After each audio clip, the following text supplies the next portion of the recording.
It's the most wonderful time of the year. Maybe. So they tell you, right? We're going to dive into all of that today here on the Hear Me, See Me podcast. I'm your host, Melissa Bruner. Hear Me, See Me is a mental health awareness initiative of us here at WIBW TV in Topeka, Kansas. Guiding us through the discussion again this year is Ariel Ludwig. He is with Valeo Behavioral Health in Topeka, and we've got festive decorations around us, Ariel. It's lovely. So if people are watching a visual version of this, it could do one of three things, maybe four. I didn't count this in my head first. Either they're like, yay, it's the holidays, I'm so excited, bring it on, they're bubbling over with enthusiasm. Or you're looking at it and it is triggering a lot of stress and anxiety. I've got this list, I've got these parties, I'm never gonna get it done, make it stop.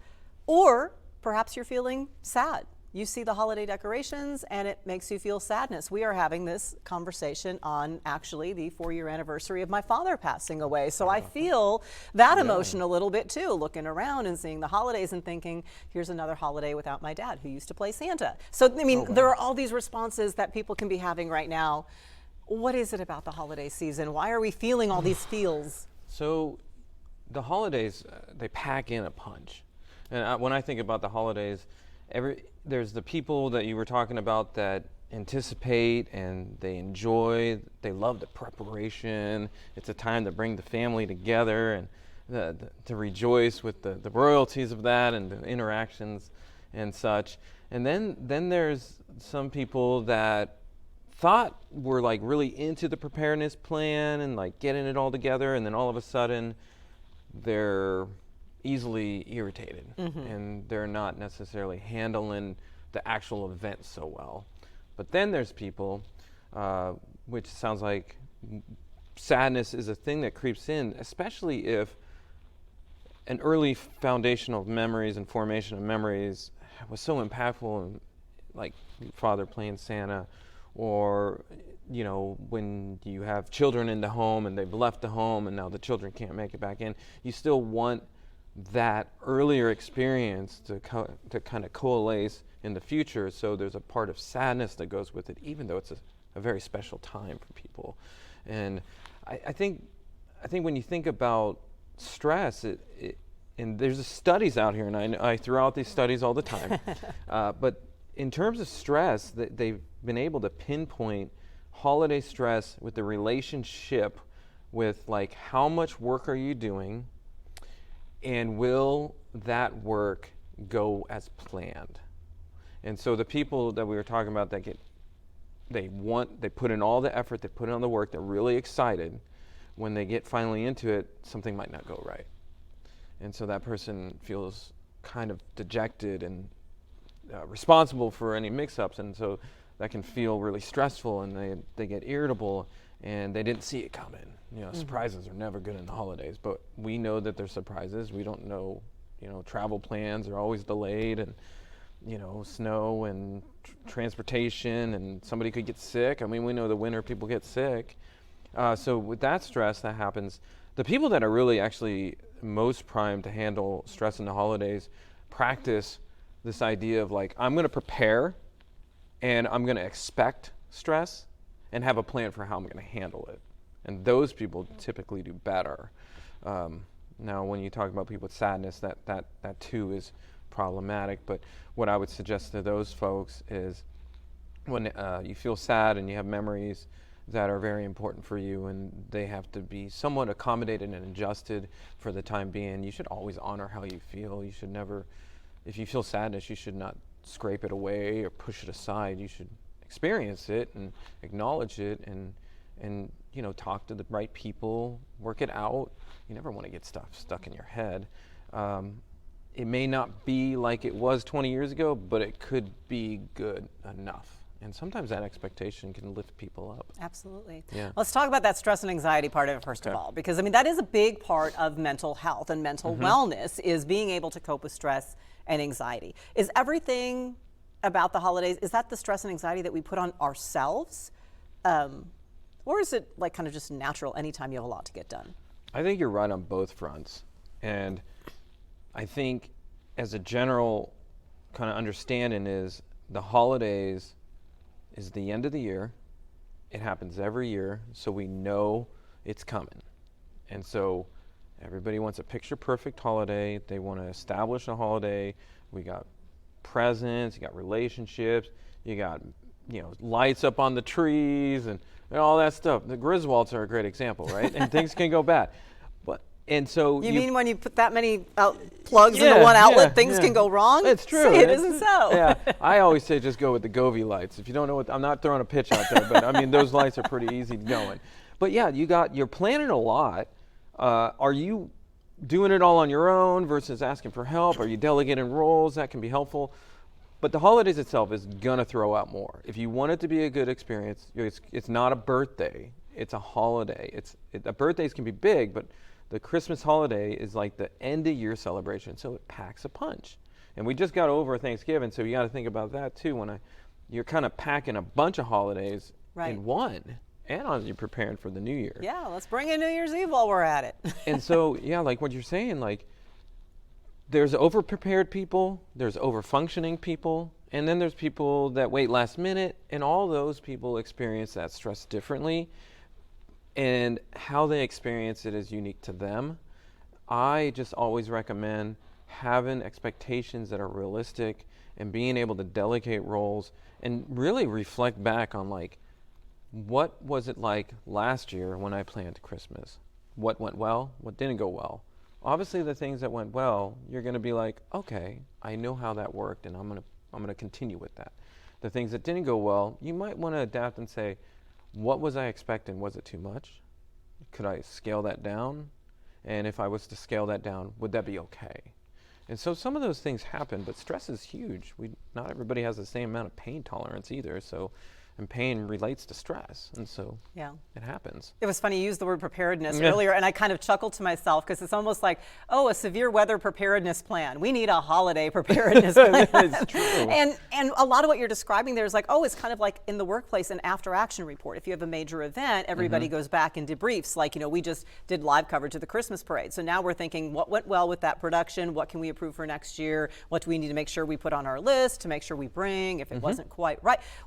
Treating the holidays almost the same way. Are you big on lists? Does that help? Huge on lists. Oh, you should see all the lists around my office. No one knows what they mean, but I know what they mean. I was just, and not pitching another advertisement here, but I'm just like, I gotta go to get a Kindle Scribe and start writing everything down in my head because weighing pros and cons is that's too high tech. I forget to change the battery. I just need pen and paper. You just need pen and paper. Well, that's scraps a good of paper. It's a good feel to it. Writing things. It off. By the way, writing things down.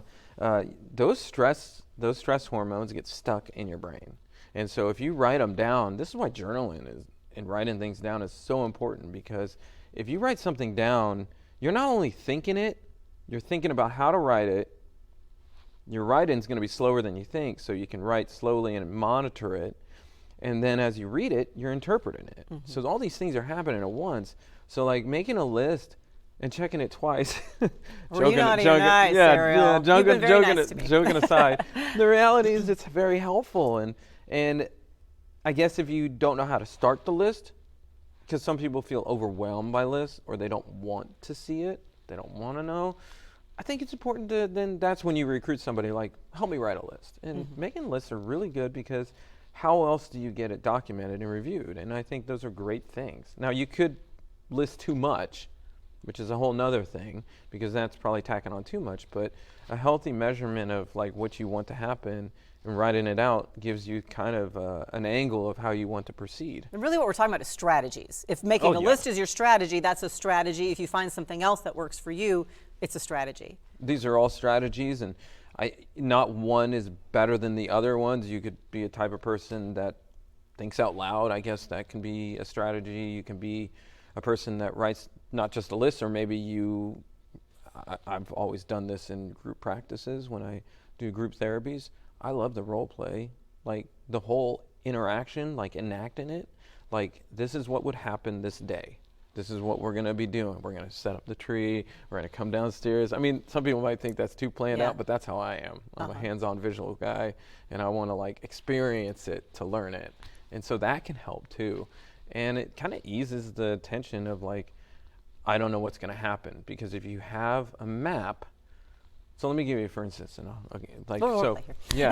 if I'm traveling somewhere, and I've never traveled there before, and I'm nervous about going there, I could be nervous, and that's healthy because I don't know where I'm going. So I could drive there and be nervous until I get there. Or I could go ahead and travel there and map it out and know where I'm going so that when I do travel at the time, I know I won't be late. I know where I'm going, and I have a preparedness plan Absolutely. of how I'm going to handle that. Oh, I mean, and it's so true. I mean, in my head, I'm going, oh, yes, I just did an event in a large city where I'd never been, never done that event before. And one thing we did was we made sure we walked, and I'm like, can I walk this far? Can I walk this far in heels? Yeah. And how long is it going to take to get there versus do I need to get transportation? How long is that transportation going to take? So all of those things about planning. You also talk about delegation and asking for help, and that is a hard one, I think, for a lot of people because it involves giving up control. I like to be in control. If I offer to make the entire meal and all the sides and everything else, people will always say, what can I do? And I'm like, no, it's fine. First of all, I don't want to impose.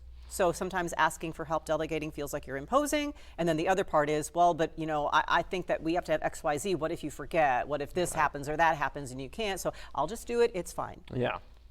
Is that typical? Am I weird? You are not weird. No, you can say I'm. It's okay. I have the same problem. Mm-hmm. I like the control too, and it's been very hard for me to learn to ask for help. But it's a very humbling experience. There's something about this.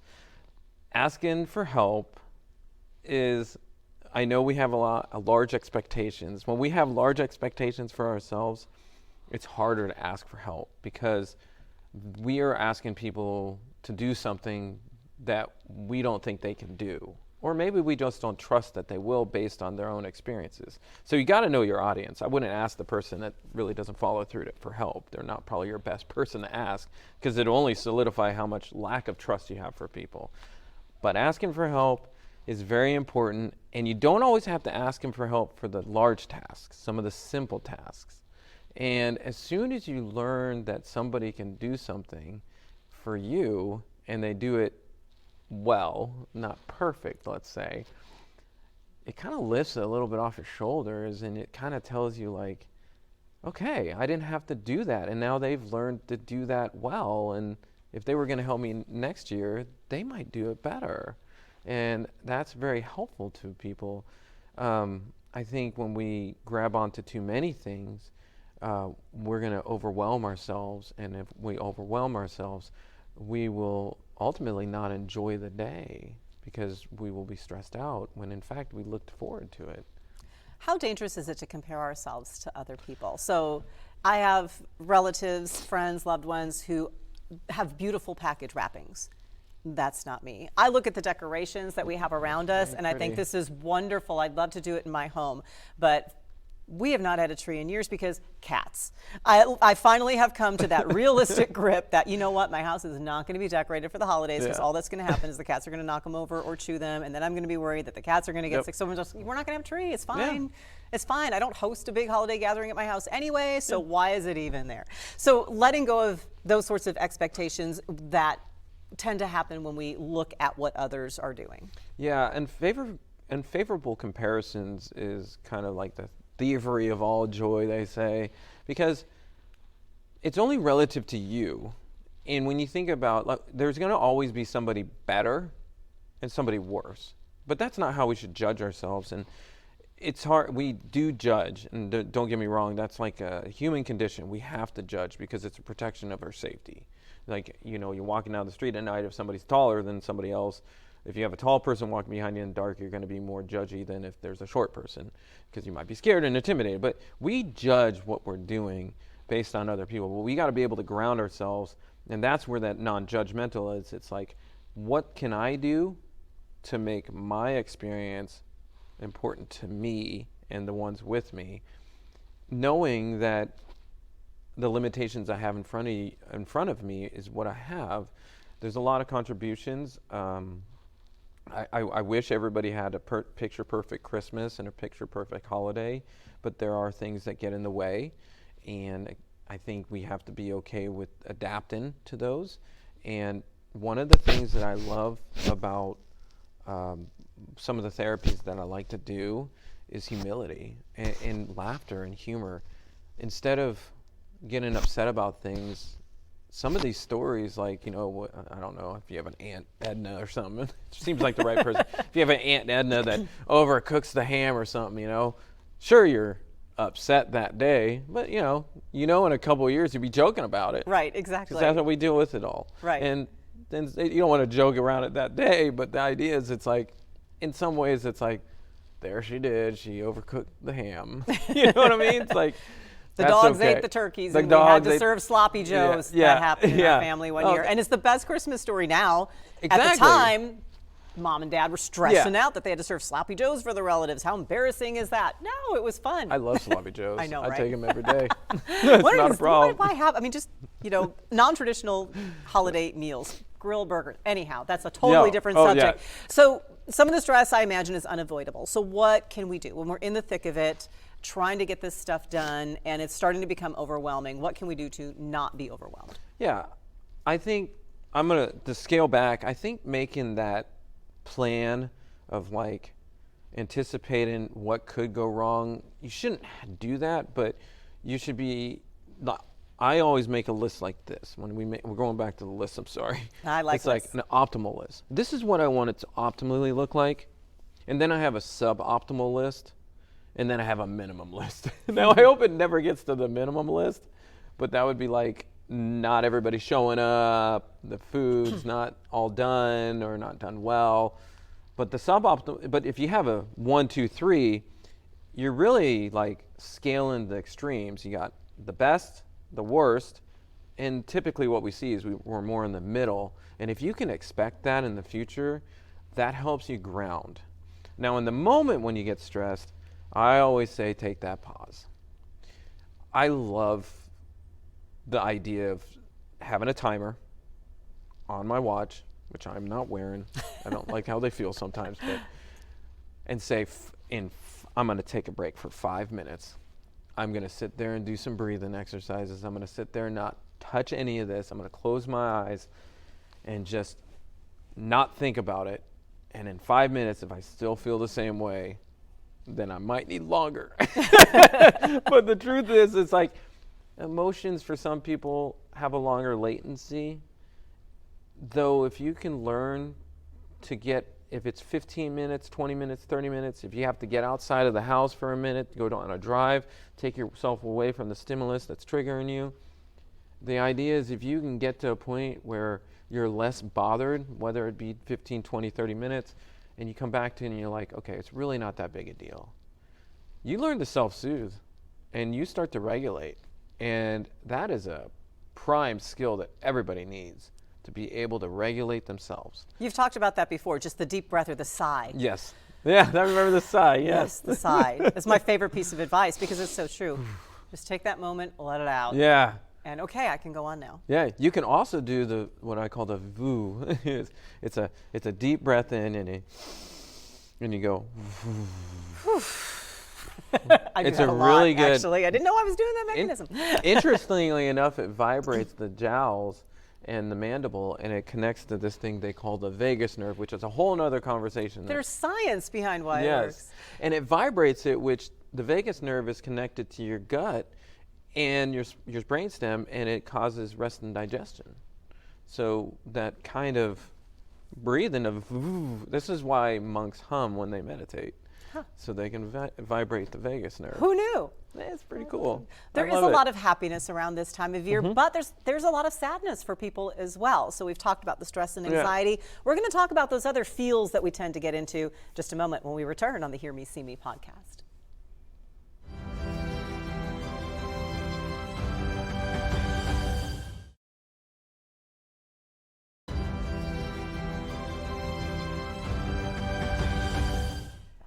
We're back here on the Hear Me, See Me podcast with Ariel Ludwig with Valeo Behavioral Health in Topeka, Kansas. So we've talked about the stress and anxiety that we experience from all the hustle and bustle of the holidays.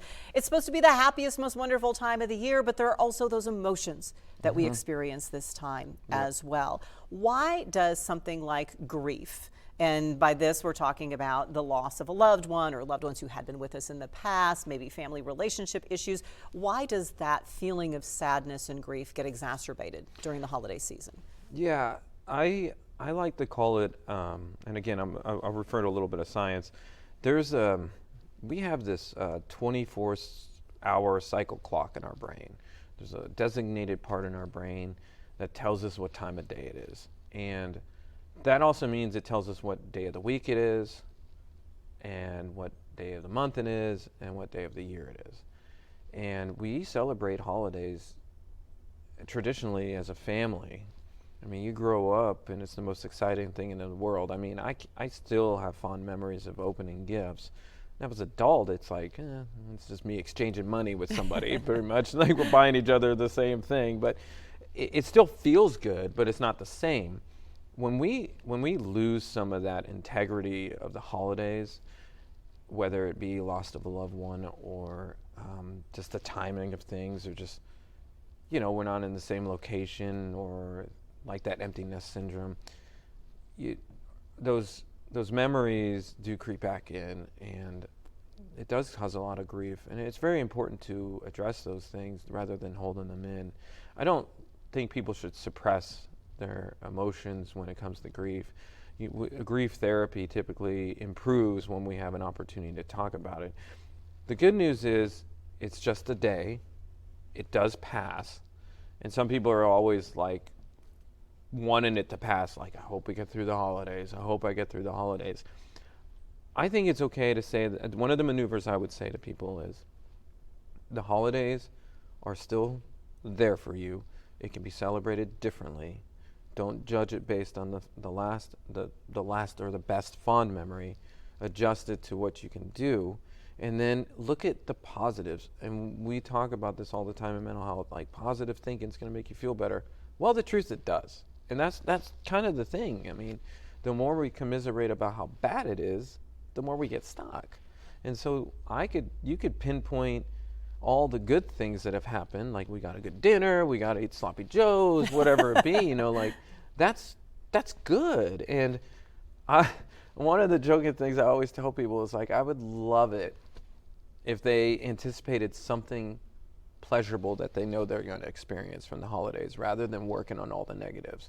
And I think it's easy for people to say and to validate somebody talking about the negatives. I think it's okay to shift and say, well, what are you really looking forward to? Well, nothing. I think you can find something. Because I'm always like, what would happen if you could only think of the positives? You wouldn't have a problem then. If you could just thought about, well, I got to spend time with my wife and my dog and my son and daughter, and like, well, think of that. Like, that is important, and you should honor that and make that really important for you. So don't ignore the person who's missing. No, I don't think you ignore it. I think you acknowledge it. I think you also try to figure out and determine what's still there.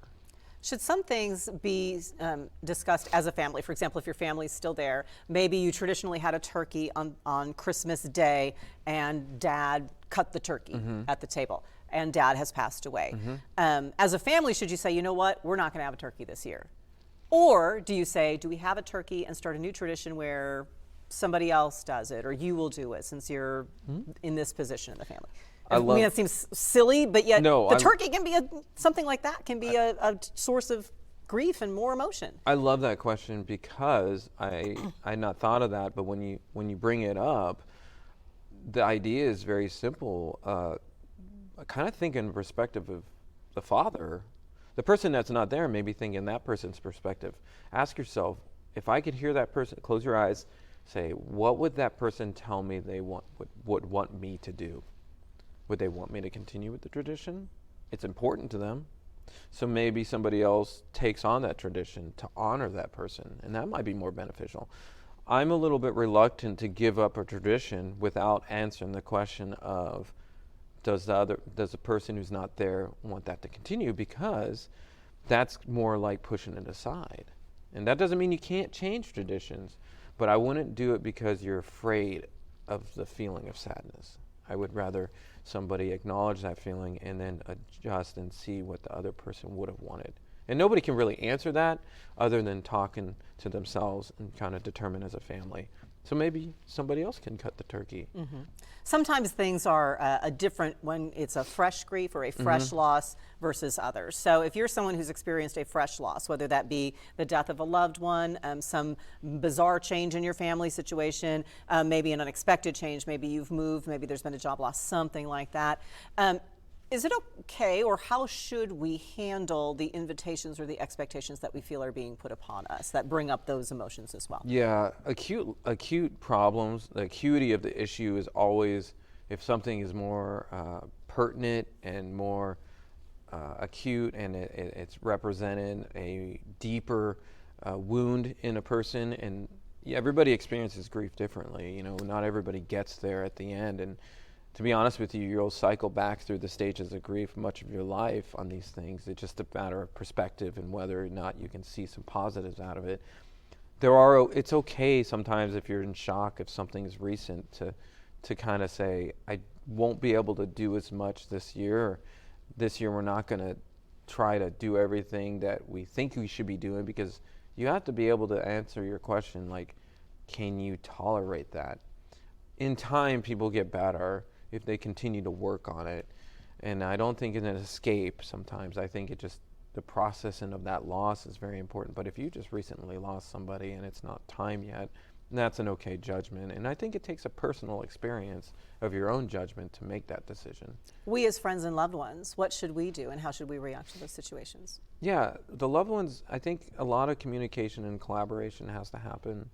You know, I mean, you can counsel outside sources, you know, therapists and stuff like that do help with the holidays, maybe some church members and stuff like that. But the communication within the family structure has to be something where it's an agreed upon, because I don't like working unilaterally with acute stress and acute losses when it comes to holidays, because it is bridging everybody together. And we do have other people to think about. You know, one person may not agree with something and another person will say that we have to do this. And now that can bring tension because not everybody's going to agree, but it's good to get perspective from others while you try to handle losses. And as a friend, don't make decisions for your friends. So for example, if you always have this annual holiday party and you're like, oh, so-and-so's parent just passed away, they probably aren't going to feel like coming, I'm not going to extend the invitation. Right. Extend the invitation. Yes. Let them yes. make the decision. Yeah, let them make the decision. And that's another thing I really like to think about. If somebody's extending an invitation to me, I think it would be wrong for me to say that I shouldn't go or be there because it's a part of what they want, and it would be selfish for me to say they can't do that. And on the other hand, respect the decision if they say You no. respect the decision ultimately, yeah. You brought up family tension, so I do want to ask about that because that seems to be kind of a hot button issue, especially this year. A lot of people feel like it's been just a particularly charged year, and families have different opinions, families have different places that they're coming from. How do we handle that, shy of just, we're not going to say anything to each other when we have our family gathering. We're just going to sit there and stare because we don't want to offend anybody. I could diagram this out for you, but I'm not going to. I think we have to there's a couple of different approaches that I suggest whenever dealing with tension in the family. You never want to instigate. You kind of want to take a more of an impartial spectator approach. And when I say that, it's like you can only control you. And you should not try to suggest to someone, you know, you should relax when they're not relaxed, or because they will take that as conflict. And when people are in high tense situations, conflict does arise because their ability to handle stress is very short. They have a short fuse, kind of like a bomb, right?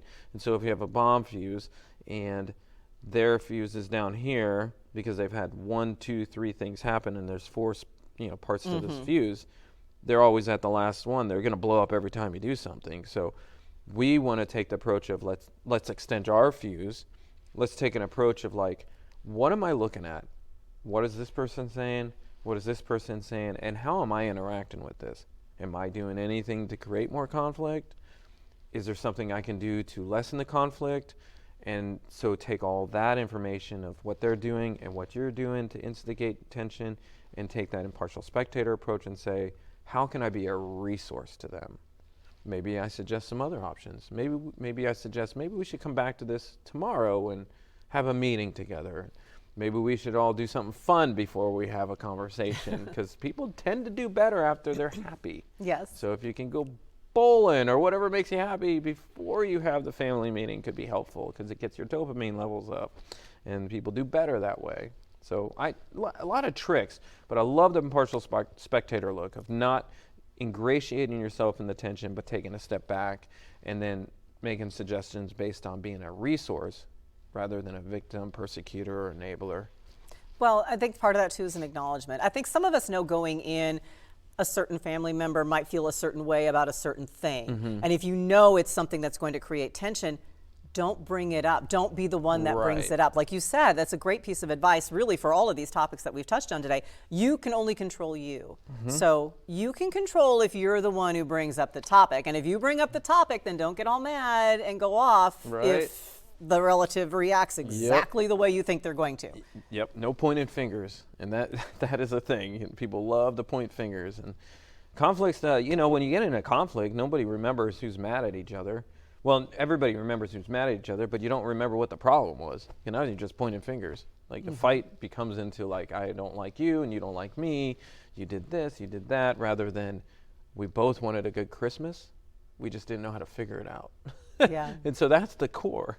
If you had to leave people with one overarching piece of advice to get through this season the best way they can, what would that be? My piece of advice would be is find enjoyment in anything and small things, and do a little bit more of smiling, even in bad moments, and seeing if that can adjust the way you feel. I can't express enough how much I myself find the cumbersome nature of trying to plan and wanting everything to be perfect. But I know that during the times where things don't end up the way that I want, I have to find a way to laugh. And I think laughter is humility is a wonderful thing, and I talked about it, but you know, laughter helps us heal from very challenging moments. I don't think you should make a mockery of things or minimize things. But I personally find a way to laugh. So some days, like, you know, I remember last year during Christmas, family was just disgruntled. Instead of watching a boring Christmas movie, I ended up watching Step Brothers. I was just cracking up, and on my own too. It was space and watching something unknown. Don't discredit laughter. It's huge. It's huge. I like it. Thanks. Well, and I always remember to say please and thank you. Oh, I like that too. It's on my social media profiles, because I always say, you know, sometimes I can get in a rush and I can inadvertently feel it. I understand that it may come off like I'm kind of just snapping or barking in order. Yeah. But if I can physically in my head take that pause of a moment to say please or thank you, it's profound. It makes me soften my tone on the whole 9 yards. Yeah. Like, Ariel, I need you to have a conversation now.